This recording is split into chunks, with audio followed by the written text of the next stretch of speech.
biggest earthquake ever to hit the lower 48 states was not the 6.7 Northridge quake in 1994, or the 6.9 Loma Prieta quake in 1989, or even the 7.8 San Francisco quake of 1906.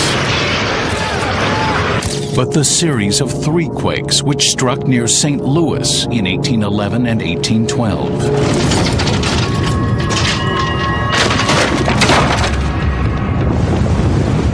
The earth didn't just shake, it discharged bizarre sand geysers, spewed strange vapors, made the Mississippi River run backwards, and sucked lakes dry. All of a sudden, the hand of God comes down and strikes right where you're at. For many, it seemed to be the end of the world. These people were scared to death. But it wasn't over.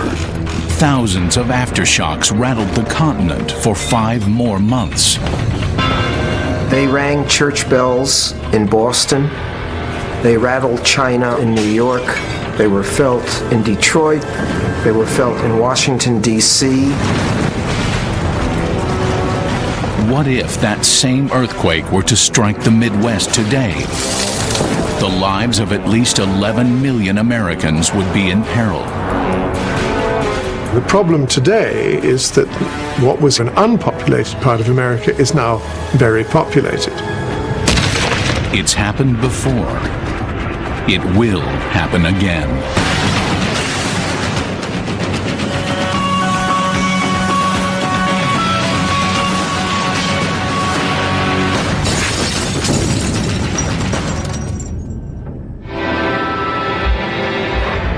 The heartland of America has seen its share of natural disasters. Killer tornadoes that have destroyed buildings, and floods that have swept away entire towns. But an even greater danger may lurk beneath the fertile fields: a massive earthquake. Memphis, Tennessee sits 50 miles south of one of the most dangerous earthquake faults in America.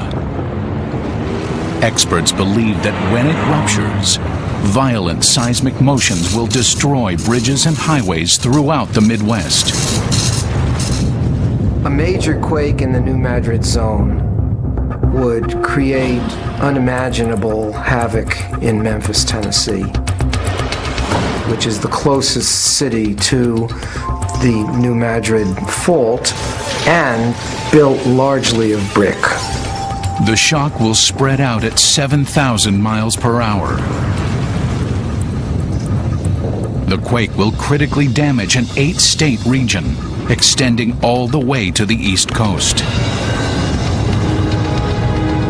I think the first reaction to an earthquake, even if you're a seismologist today, is this fundamental sense of terror. It just, out of a clear blue sky, it's like somebody's picking up your house and shaking it back and forth.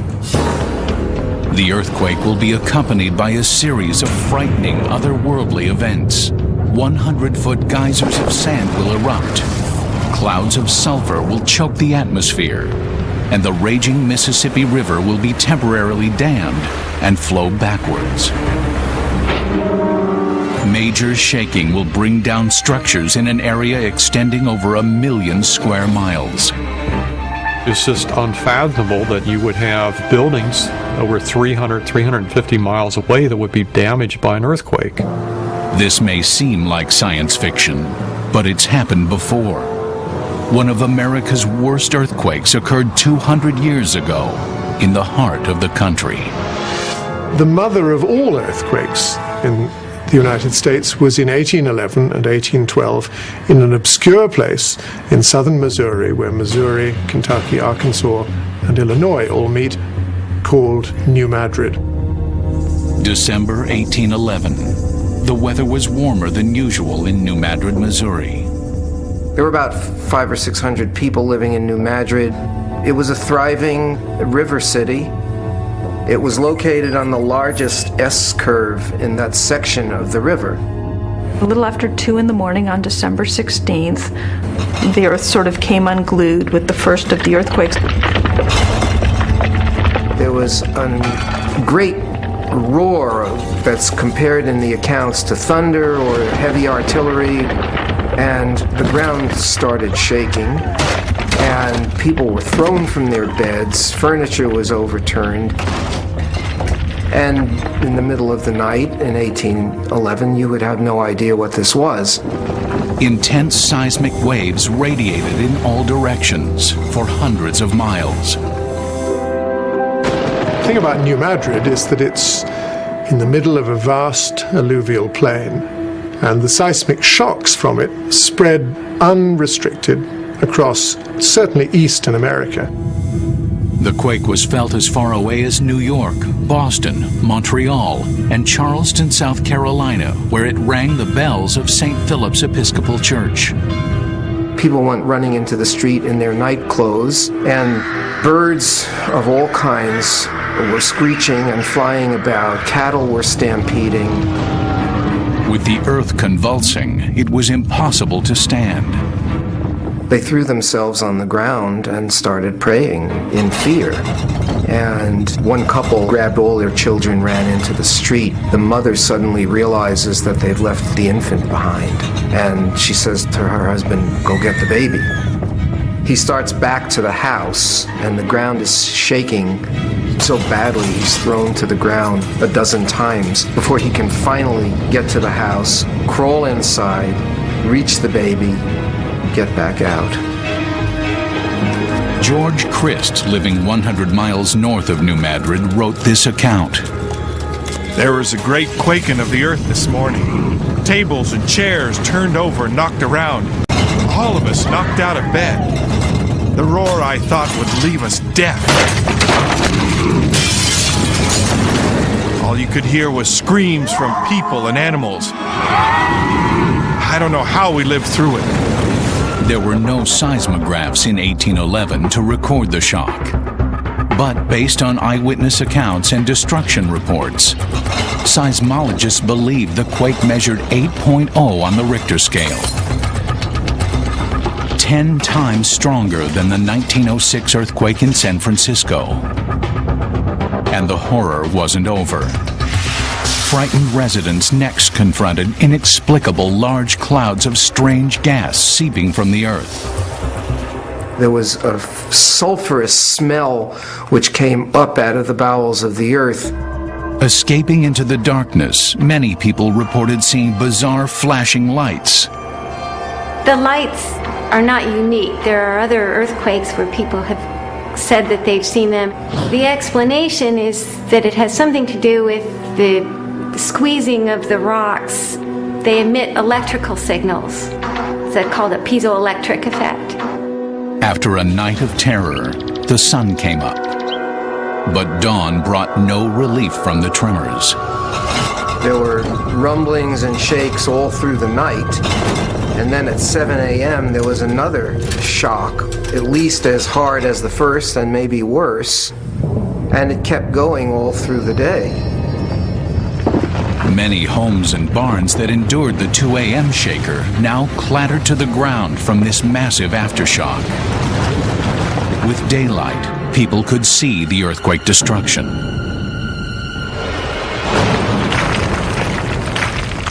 There were also these large fissures created. Sometimes they were 4 and 5 feet across and 10 miles long. There are several accounts of buildings being swallowed up into the fissures. Not only was the land in turmoil, the Mississippi River and lakes in the region were thrown from their banks. There were huge disruptions along the river valleys, and the water of the Mississippi River was sloshed around like a bathtub. Banks caved in and took trees with them. Probably the most dramatic thing that happened was a huge piece of land was thrust up. And this piece of land crossed the river. And so all this water comes downriver and hits this impediment. Well, it's like when you're in a bathtub and you push the water away from you, there's only one place it can come, back towards you. And so a 30-foot high wall of water goes rushing back upstream. Incredibly, the mighty Mississippi flowed backwards. churning against uplifted land, it retreated from its normal course, charging back upstream toward Illinois. At 11 a.m., there was yet another massive aftershock, estimated to be close to 8 on the Richter scale. The third huge seismic event in less than 12 hours. 2 hunters near the town of Little Prairie witnessed something shocking. They described the waters of the lake draining away in this earthquake. This area was described as a prairie. That part of the ground got lifted up in the aftershock such that this shallow lake just disappeared, and they were there watching this go on. During these large aftershocks, the earth belched up immense quantities of sand and debris from unusual gaping fissures in the ground. Geologists call these strange geysers sand blows.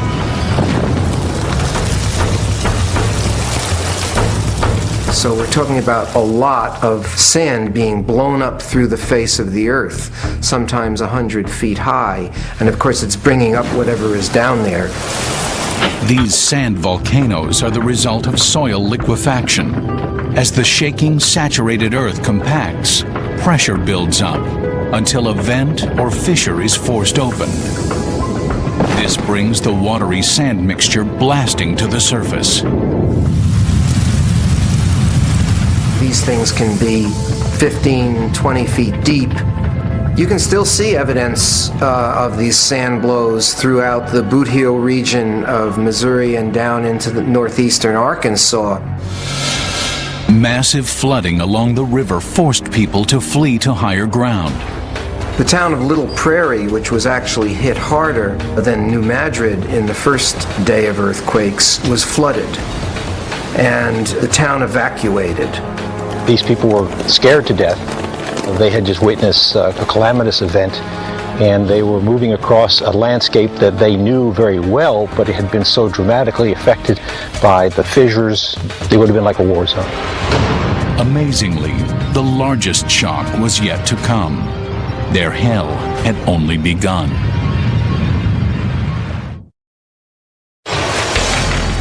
The cities of Memphis and St. Louis lie in the heartland of America, a place of bedrock values and fertile farmlands. There is little concern for an obscure earthquake fault that cuts through the region. But if history can teach us anything, the next time this fault ruptures, it will turn Memphis and the entire Midwest into a mega disaster. It has happened before. Early on the morning of December 16, 1811, an 8.0 earthquake erupting near the community of New Madrid, Missouri, shook the ground for hundreds of miles in all directions. Aftershocks continued to rumble through the area over the next month. Residents abandoned their splintered cabins and set up makeshift shelters, with temperatures hovering just below freezing. Still, the shaking continued. The earth stayed in motion for quite a long time, as much as a month. After people calmed down, they began to rebuild, only to be terrorized again. And then on January 23rd, 1812, there was another monstrous earthquake. And it created very much the same type of hysteria that resulted from the December 16th quake. These were shocking events, but only precursors of what was to come. Frightened residents believed they were suffering the wrath of God. All of a sudden, the hand of God comes down and strikes right where you're at. There's just a natural tendency to take that as a sign that maybe you need to clean up your act, and certainly that happened at New Madrid. The ground was in a constant state of unrest with the aftershocks. They just had the sense that it was moving almost constantly. Then, on February 7, 1812, the New Madrid Fault unleashed its most violent earthquake to date, 8+ on the Richter scale. February 7th is what the locals called the hard shock, which is kind of amazing. By all accounts, the biggest earthquake of the sequence. The fault crossed the Mississippi River in 3 different places. The region, which had been under so much stress and strain, could handle no more. This third earthquake generated a new round of bizarre events. More sand blows, foul vapors, and collapsing riverbanks. Incredibly, 3,000 square miles of land east of the Mississippi River subsided, in some places by 10 feet. Enormous amounts of water from the Mississippi poured into the depressed area and formed a massive lake in just a few hours. These floodwaters covered a dense hardwood forest and killed all of the trees except the bald cypress, which thrive in water. This body of water, called Reelfoot Lake, still exists today. Pictures taken just 70 years ago during a seasonal drought show hundreds of stumps just below the surface. The bald cypress left in these waters tell the story of this instant lake. Well, the bald cypress has a big root system called knees, and they have a bulb that grows at the water level. One of the interesting aspects of the subsidence and why we know that it was 3 feet of subsidence is that after the earthquakes over the next 10 to 20 years, these trees grew a second bulbous area 3 feet above the previous one. Severe aftershocks continued for several months. By the time it was over, the region had endured more than 2,000 quakes and aftershocks, the most intense series of quakes ever experienced in North America. No one knows how many died because the area was sparsely settled. From the eyewitness accounts, I've been able to pinpoint about 100 deaths in the New Madrid earthquake series. I think it's quite possible that there could have been a number more than that, say maybe as many as 500, because there had to have been many people on the river who were just never accounted for, because so many boats were lost on the river. It would take some time before things returned to normal in the region. For at least a year afterwards, many of the residents of New Madrid lived in a tent city. Other people left the area, but soon they started drifting back, as people are wont to do. After a century of relative quiet, memories of these quakes faded, and cities were built up again with little knowledge of the hazard in the earth below. Some, like Memphis, are dangerously close to the faults that erupted in 1812. If we had a series of New Madrid quakes today comparable to what happened 200 years ago, the effect on infrastructure like highways and bridges could be cataclysmic. Can the lessons of the New Madrid quake help us prepare for this disaster of the future? Our experts will investigate the geologic record to more accurately predict the looming Midwest megaquake, an 8.0 killer. And then, this massive cataclysm will be brought to life. Most people assume that in the U.S., destructive earthquakes only occur in the western states. They are wrong. St. Louis, Missouri is actually located near the most active seismic zone east of the Rocky Mountains. This puts the gateway city and a population of nearly 2 million in the crosshairs of a devastating shaker. Just 150 miles south of the city and 15 miles beneath the Earth's surface lies the New Madrid Fault, ready to deliver an 8-point earthquake that will topple buildings, buckle highways, destroy bridges, and create a mega disaster across the region. Casualties could number more than 10,000. And it's not just St. Louis.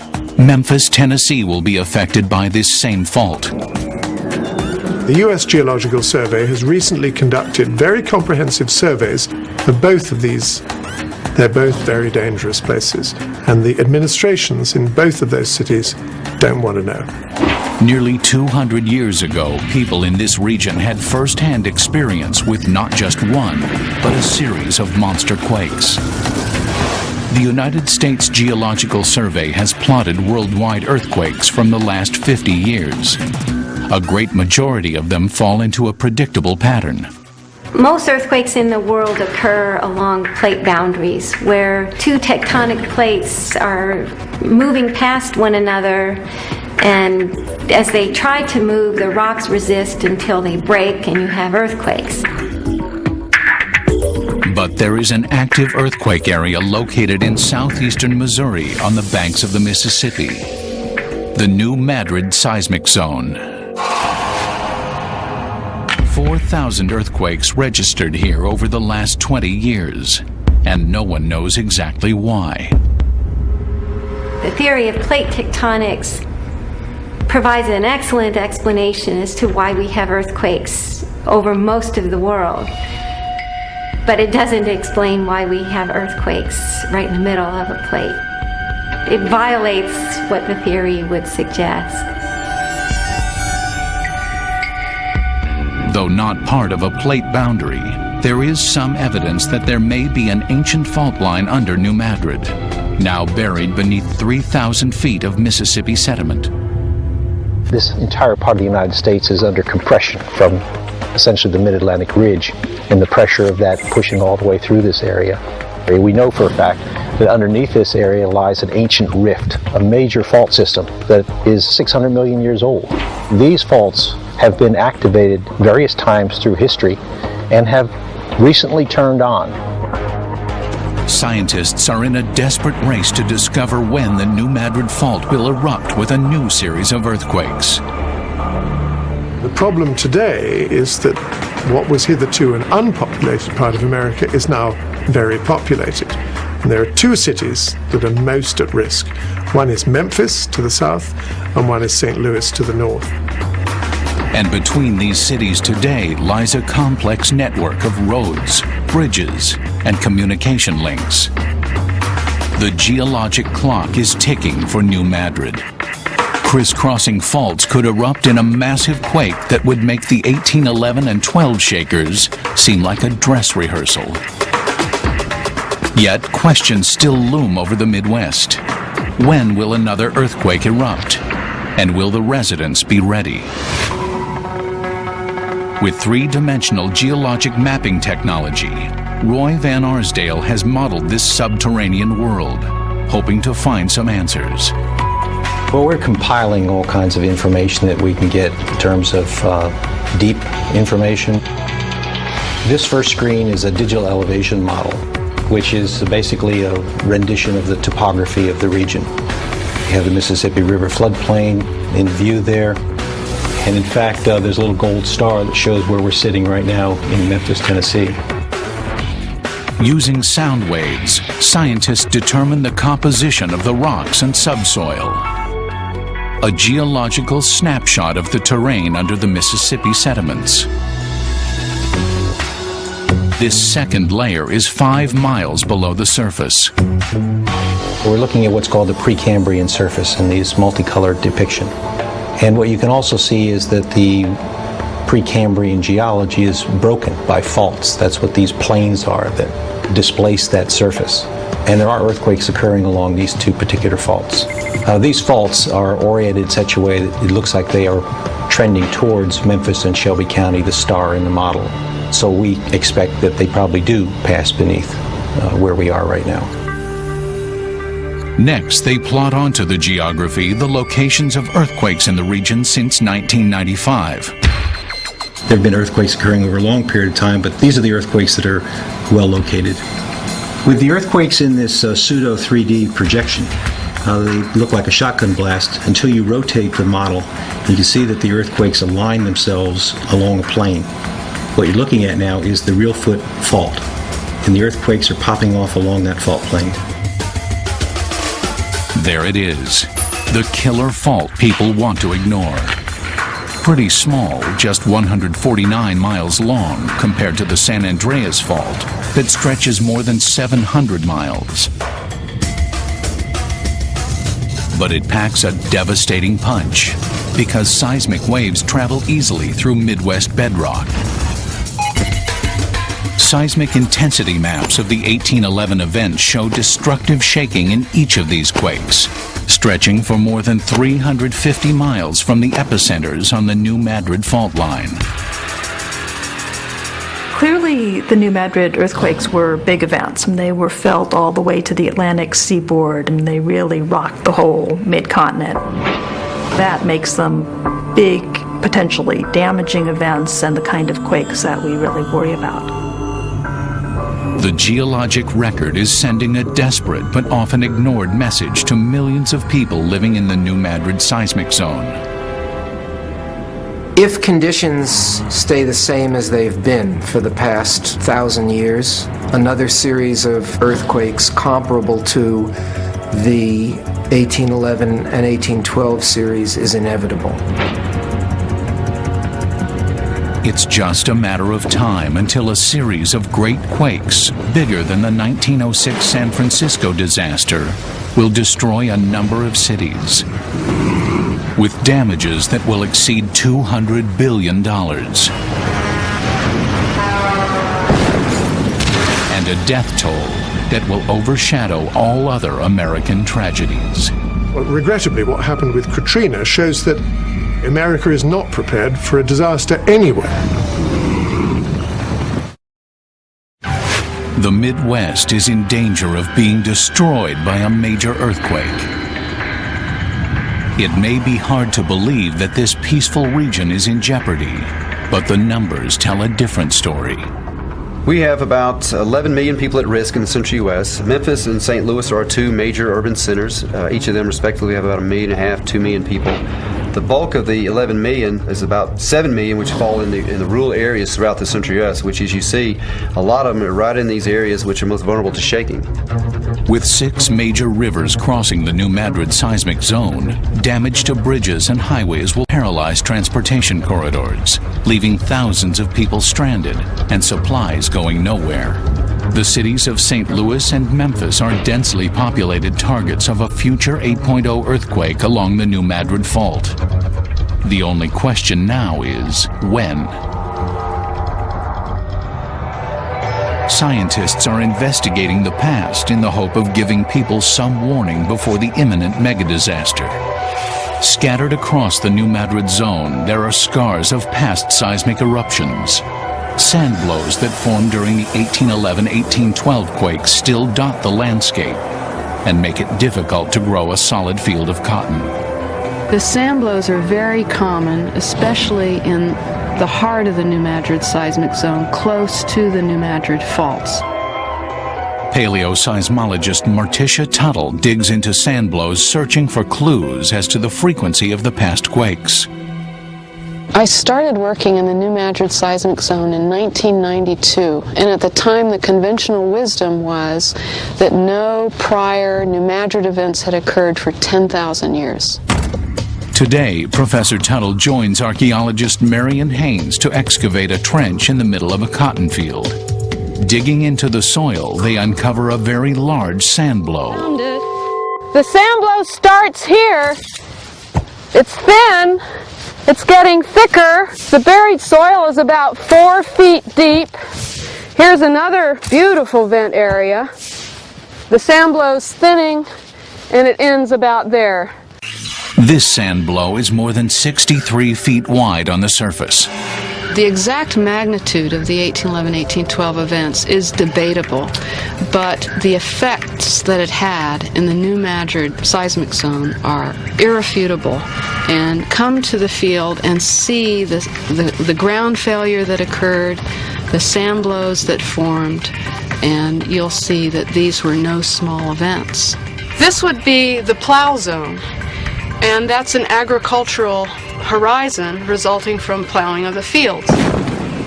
This sand blow formed in 1811-1812 because there's essentially no soil left above it. The plowing of the fields has destroyed what little soil had developed, and it takes time to develop a soil.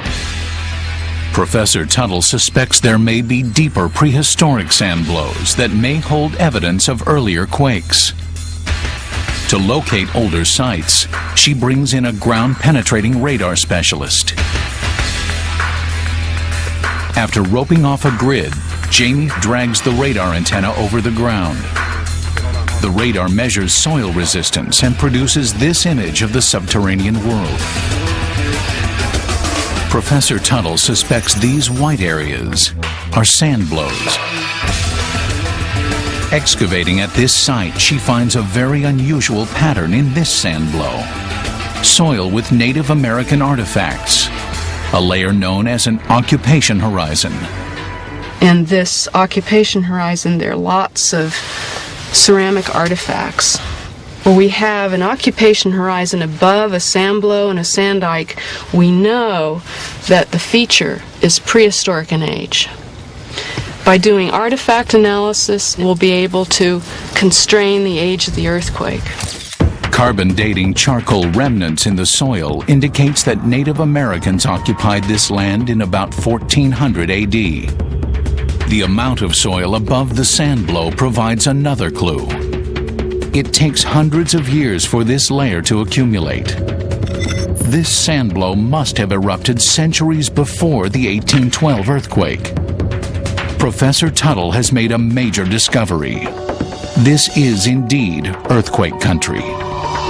At this point, we've established that New Madrid-type earthquakes have occurred in this region around 900 AD and 1450 AD. There's some evidence for an event around 300 AD, and there's very strong evidence for an even earlier event around 2350 BC.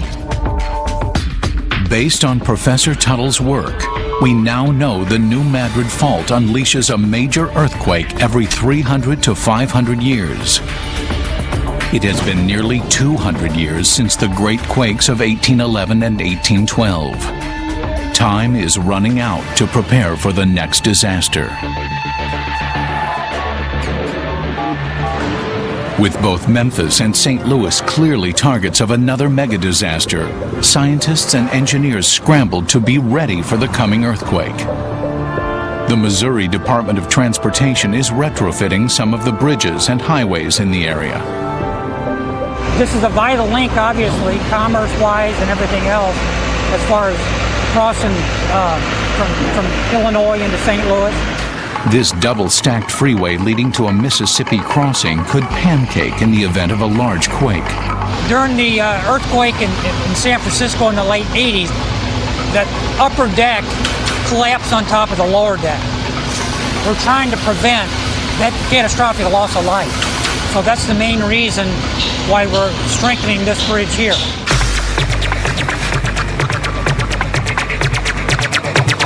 In Memphis, there are major concerns about the Interstate 40 bridge spanning the Mississippi. Engineers are racing to strengthen the towers and road surface. If that bridge were to fail, it wouldn't just affect Memphis, but it would affect the whole country because of the enormous volume of goods that go over that bridge. The retrofit involved strengthening it and improving the connections and the bearings of the bridge, and strengthening the foundation and make sure better connection between the foundation and the structure. And they came up with this innovative design which they use pendulum isolation bearings, and they isolate the superstructure from the structure below it. 2 years behind and still not completed, the I-40 bridge is expected to withstand shaking up to 7.7 on the Richter scale. 1 mile south, the I-55 bridge is not a great candidate for retrofitting. Cheaper to build a new one once the earthquake knocks this one down. Throughout the Midwest, engineers are frantically working to make buildings safer. Some corporations, like AutoZone in Memphis, have chosen to utilize the latest seismic protections in their new buildings, base isolators. The building is constructed on giant rubber plugs inserted into the foundation. These plugs absorb ground motions, and building shaking is minimized. That is their corporate headquarters, and their data center is within that building. So all of their stores, processing of data and orders comes into that building. And that's why it was critically important for them to consider base isolation for their building there in Memphis. Steel frame high-rises built in the last 20 years will be okay because they are engineered to bend with the strain, though their contents and people will be shaken. Wooden residential buildings are mostly flexible and will handle the shaking, but unreinforced brick buildings are death traps. Every earthquake that I've ever been to, the buildings that go down initially first and the hardest seem to be unreinforced masonry buildings. The east side of St. Louis by the river is literally filled with unreinforced brick buildings and row houses. Memphis has a large number of brick buildings in the downtown area that will collapse in a major quake. For a repeat of an 1811 and 12 size earthquakes, and over the next 50 years, we estimate there's about a 7 to 10% chance of that occurring. For a smaller earthquake, a magnitude 6 or greater, the chances are much higher, about 25 to 40%. The doomsday clock is ticking for 1 million square miles of the Midwest. A killer earthquake will soon strike with a 5-figure death toll and a 12-figure damage estimate. By employing the latest scientific data and computer graphics, we will create that disaster from its first jarring moments to its thundering finale.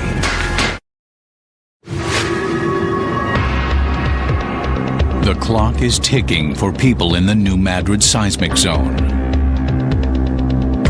A massive earthquake affecting an 8-state region of the Midwest is on its way. Using historical data and expert predictions, you will be an eyewitness to a mega disaster that tears open the New Madrid Fault exactly as it did in 1811. 9 a.m., perhaps tomorrow, New Madrid, Missouri. 5 miles beneath the surface, massive upheavals and fissures break along the New Madrid Fault, stretching from Arkansas to Illinois. The ground rumbles and starts to shake, and it doesn't stop. For 80 interminable seconds, it churns the ground violently, a magnitude 8 earthquake. Thousands of panicked office workers are tossed and terrorized in their work cubicles. For most, this is their first earthquake. Truck traffic grinds to a halt, and bridges and overpasses crack. The first things to be destroyed are several vital bridges across the Mississippi. In Memphis, Tennessee, 50 miles south of the fault, liquefaction near the river collapses unreinforced masonry structures. Debris clogs the streets. I would anticipate unreinforced masonry buildings, even facade-covered buildings, suffering extensive damage. You're going to have the facades peeling off, unreinforced masonry buildings probably pulling their walls away and collapsing. Some buildings with earthquake protection will ride out the shaking. But emergency personnel will not be able to navigate the debris-choked streets. Ground faulting disrupts runways at the Memphis airport, bringing shipping to a halt and creating a transportation nightmare. 150 miles north in St. Louis, high-rise buildings are heavily shaken in the quake. Seismic waves moving through hard mid-continent rocks travel hundreds of miles without losing strength. The soil under the city of St. Louis is a major factor in the level of destruction. The majority of its downtown area is right close to the river. So in St. Louis, you can see that's got the red. And a lot of the infrastructure coming in there on the highways is also in that same area. Seismic waves traveling farther and faster, just as in 1811, damage buildings over 350 miles away. 1,000 miles east, the Atlantic seaboard gets shaken just 5 minutes after the initial shock. From St. Louis to Memphis, the Mississippi River, choked with debris, bombards levees and earthen banks. Houses are swept away and boats are thrown ashore. We have hints of the types of damage we could expect along the rivers based on the actual observations of the 1811, 1812, where we had a tremendous amount of landsliding, debris deposited into the rivers. All that's going to be coming downriver. It's going to be hitting bridges, going to be hitting supports, potentially taking the bridge out. Where the New Madrid Fault crosses under the Mississippi River, upheavals create chaos on the water. when a massive island blocks the downstream flow. The water, just as it did in 1811, charges back upstream. Mysterious fissures open up in the earth, and geysers of water and sand shoot into the sky as they did in 1811. Like the pioneers, people are terrified by this otherworldly phenomenon. It seems the world is coming apart. In an eerie replay of 1811, gaping holes open in the ground, swallowing everything, from people to parked cars. We have major levees along the rivers which would be broken, breached. We have railroads and highways and so forth. So when you have permanent ground deformation, you are deforming those man-made objects and tearing them up in the process. Natural gas pipelines break and spread the disaster across 5 states. We have a number of major gas line facilities, pumping stations, lines that come through the central U.S. We're talking 30, 40-inch lines that are running through these areas that are vulnerable. The disruption in supply will affect Chicago and the entire Northeast. Those who survived the intense ground shaking and the collapsing buildings look to the sky. Thick columns of smoke are the first warning of a new disaster. Something the 1811 residents never had to deal with: firestorm. White-hot sparks from downed electrical wires ignite clouds of natural gas. Fires break out all across Memphis. Firefighters respond where they can, but find hydrants dry. Underground water supply lines have been destroyed. Firefighters are only able to extinguish a small percentage of the fires raging throughout the city. A FEMA study estimates that a 7.7 quake will shatter and burn some 17,000 structures in Memphis, leaving more than 25,000 homeless. As in 1811, the earth continues to rumble and shake. Violent aftershocks surge across the region. 3 close to magnitude 8.0 in the first 24 hours. After that, tremors constantly rattle frayed nerves. It's not just a cut and dried, here's the disaster, you deal with it and you move on. We've got the potential of repeated disasters in a short period of time. Just when people think it's safe to return to their homes, a second quake strikes, damaging the already crumbling infrastructure. How do you deal with a housing issue? How do you deal with recovery from an event when you've got the potential, a week later, 2 weeks later, a couple months later, being hit again? So that's the challenge we have in the central U.S.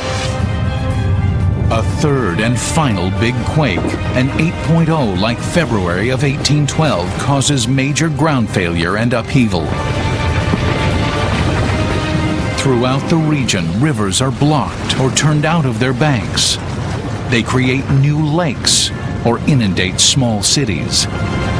As these killer quakes and thousands of aftershocks bigger than San Francisco's 1906 quake break across the 8-state region, America will face terror and death on a scale never before seen for an extended 4-month period. Then, just as suddenly as they began, the quakes will end and the rebuilding will begin. In a worst-case scenario, the death toll will top 20,000, but possibly grow to 80,000 if levees collapse and floodwaters add to the grim total. 500,000 people will be injured, and as many as 10 million could be left homeless. Property damage in the 8-state region will be in the hundreds of billions of dollars. Life in the region will never be the same. The small tremors and rumblings from the depths of the New Madrid Fault are a warning that the massive forces that destroyed the Midwest in 1811 and 1812 are ready to be unleashed again.